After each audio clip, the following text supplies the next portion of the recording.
Jane Eyre by Charlotte Bronte, Chapter 2. I resisted all the way, a new thing for me, and a circumstance which greatly strengthened the bad opinion Bessie and Miss Abbott were disposed to entertain of me.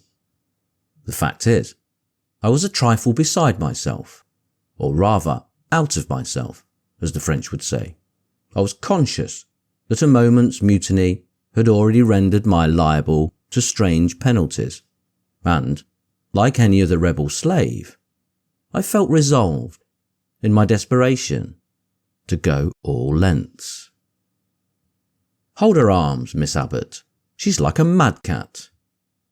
For shame, cried the lady's maid. "What shocking conduct, Miss Eyre, to strike a young gentleman, your benefactress's son, your young master." "Master? How is he my master? Am I a servant?" "No, you are less than a servant. You do nothing for your keep. There, sit down, and think over your wickedness." They had got me by this time into the apartment indicated by Mrs. Reed, and had thrust me upon a stool. My impulse was to rise from it like a spring. Their two pair of hands arrested me instantly. "If you don't sit still, you must be tied down," said Bessie. "Miss Abbott, lend me your garters. She would break mine directly." Miss Abbott turned to divest a stout leg of the necessary ligature. This preparation for bonds, and the additional ignominy it inferred, took a little of the excitement out of me. "Don't take them off," I cried. "I will not stir." In guarantee whereof, I attached myself to my seat by my hands.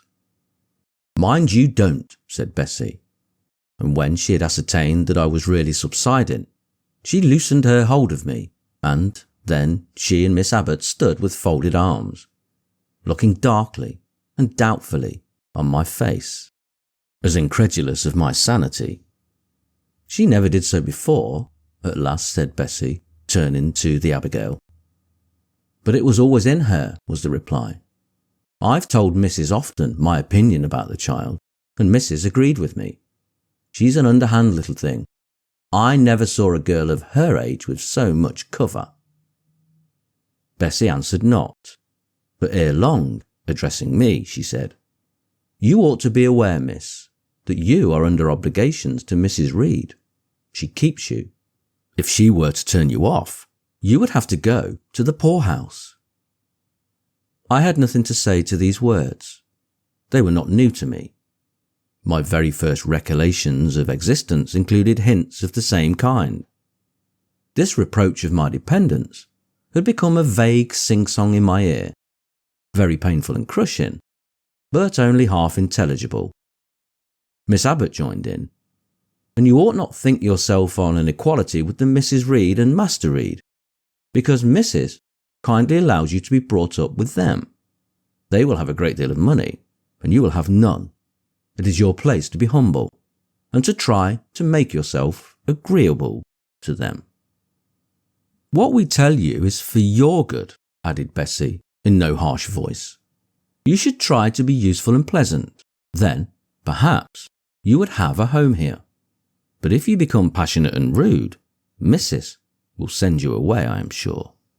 "Besides," said Miss Abbott, "God will punish her. He might strike her dead in the midst of her tantrums, and then where would she go? Come, Bessie, we will leave her. I wouldn't have her heart for anything. Say your prayers, Miss Eyre, when you are by yourself, for if you don't repent, something bad might be permitted to come down the chimney and fetch you away." They went, shutting the door and locking it behind them. The Red Room was a square chamber, very seldom slept in. I might say never, indeed, unless when a chance influx of visitors at Gateshead Hall rendered it necessary to turn to account all the accommodation it contained. Yet, it was one of the largest and stateliest chambers in the mansion. A bed, supported on massive pillars of mahogany, hung with curtains of deep red damask, stood out like a tabernacle in the centre. The two large windows, with their blinds always drawn down, were half shrouded in festoons and falls of similar drapery. The carpet was red. The table at the front of the bed was covered with a crimson cloth. The walls were a soft fawn colour with a blush of pink in it. The wardrobe, the toilet table, the chairs were of darkly polished old mahogany. Out of these deep surrounding shades rose high and glared white the piled up mattresses and pillows of the bed, spread with a snowy Marseille counterpane. Scarcely less prominent was an ample cushioned easy chair near the head of the bed, also white, with a footstool before it, and looking, as I thought, like a pale throne. This room was chill because it seldom had a fire. It was silent because remote from the nursery and kitchen, solemn because it was known to be so seldom entered. The housemaid alone came here on Saturdays to wipe from the mirrors and the furniture a week's quiet dust, and Mrs. Reed herself, at far intervals, visited it to review the contents of a certain secret drawer in the wardrobe, where were stored divers parchments, her jewel casket, and a miniature of her deceased husband. And in those last words lies the secret of the Red Room, the spell which kept it so lonely in spite of its grandeur. Mr. Reed had been dead 9 years. It was in this chamber he breathed his last. Here he lay in state. Hence his coffin was borne by the undertaker's men, and since that day a sense of dreary consecration had guarded it from frequent intrusion. My seat, to which Bessie and the bitter Miss Abbott had left me riveted, was a low ottoman near the marble chimney-piece. The bed rose before me. To my right hand there was the high, dark wardrobe, with subdued, broken reflections varying the gloss of its panels. To my left were the muffled windows. A great looking-glass between them repeated the vacant majesty of the bed and the room.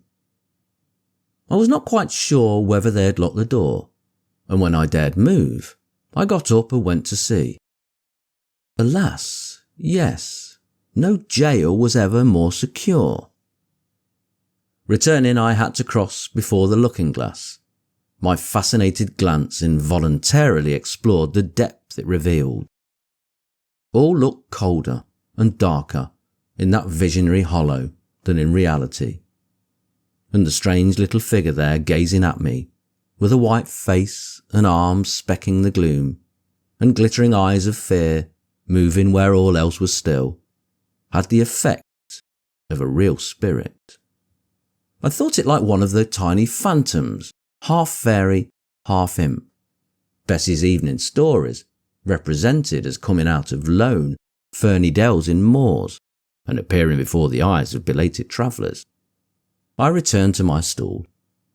Superstition was with me at that moment, but it was not yet her hour for complete victory. My blood was still warm. The mood of the revolted slave was still bracing me with its bitter vigour. I had to stem a rapid rush of retrospective thought before I quailed to the dismal present.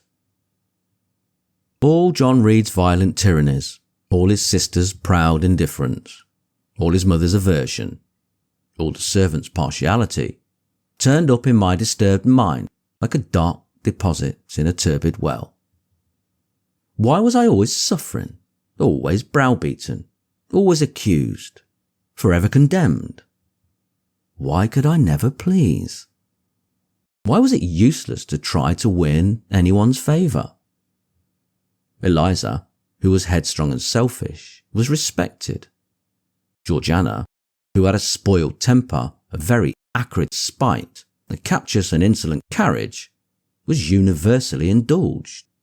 Her beauty, her pink cheeks and golden curls, seemed to give delight to all who looked at her, and to purchase indemnity for every fault. John no one thwarted, much less punished, though he twisted the necks of the pigeons, killed the little pea-chicks, set the dogs at the sheep, stripped the hothouse vines of their fruit, and broke the buds off the choicest plants in the conservatory. He called his mother old girl, too. Sometimes reviled her for her dark skin, similar to his own, bluntly disregarded her wishes, not unfrequently tore and spoiled her silk attire, and he was still her own darling. I dared commit no fault. I strove to fulfill every duty, and I was termed naughty and tiresome, sullen and sneaking, from morning to noon and from noon to night. My head still ached and bled with the blow and fall I had received. No one had reproved John for wantonly striking me, and because I had turned against him to avert farther irrational violence, I was loaded with general opprobrium. Unjust, unjust, said my reason, forced by the agonizing stimulus into precocious, though transitory power, and resolve, equally wrought up, instigated some strange expedient to achieve escape from insupportable oppression, as running away, or if that could not be effected, never eating or drinking more, and letting myself die. What a consternation of soul mine was that dreary afternoon. How all my brain was in tumult, and all my heart in insurrection. Yet, in what darkness, what dense ignorance, was the mental battle fought? I could not answer the ceaseless inward question why I thus suffered. Now, at the distance of, I will not say how many years, I see it clearly. I was a discord at Gateshead Hall. I was like nobody there. I had nothing in harmony with Mrs. Reed or her children, or her chosen vassalage. If they did not love me, in fact, as little did I love them. They were not bound to regard with affection a thing that could not sympathise with one amongst them, a heterogeneous thing, opposed to them in temperament, in capacity, in propensities, a useless thing, incapable of serving their interest or adding to their pleasure, a noxious thing, cherishing the germs of indignation at their treatment, of contempt of their judgment. I know that had I been a sanguine, brilliant, careless, exacting, handsome, romping child, though equally dependent and friendless, Mrs. Reed would have endured my presence more complacently. Her children would have entertained for me more of the cordiality of fellow feeling. The servants would have been less prone to make me the scapegoat of the nursery. Daylight began to forsake the Red Room. It was past 4 o'clock, and the beclouded afternoon was tending to drear twilight. I heard the rain still beating continuously on the staircase window, and the wind howling in the grove behind the hall. I grew, by degrees, cold as a stone, and then my courage sank. My habitual mood of humiliation, self-doubt, forlorn depression, fell damp on the embers of my decaying ire. All said I was wicked, and perhaps I might be so. What thought had I been but just conceiving of starving myself to death? That certainly was a crime, and was I fit to die? Or was the vault under the chancel of Gateshead Church an inviting bourne? In such vault, I had been told, did Mr. Reed lie buried, and led by this thought to recall his idea, I dwelt on it with gathering dread.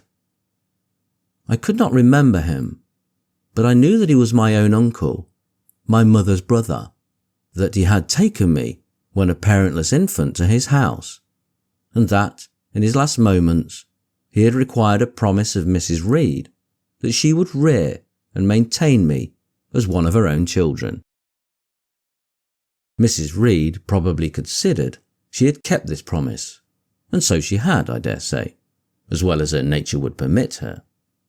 But how could she really like an interloper, not of her race, and unconnected with her, after her husband's death, by any tie?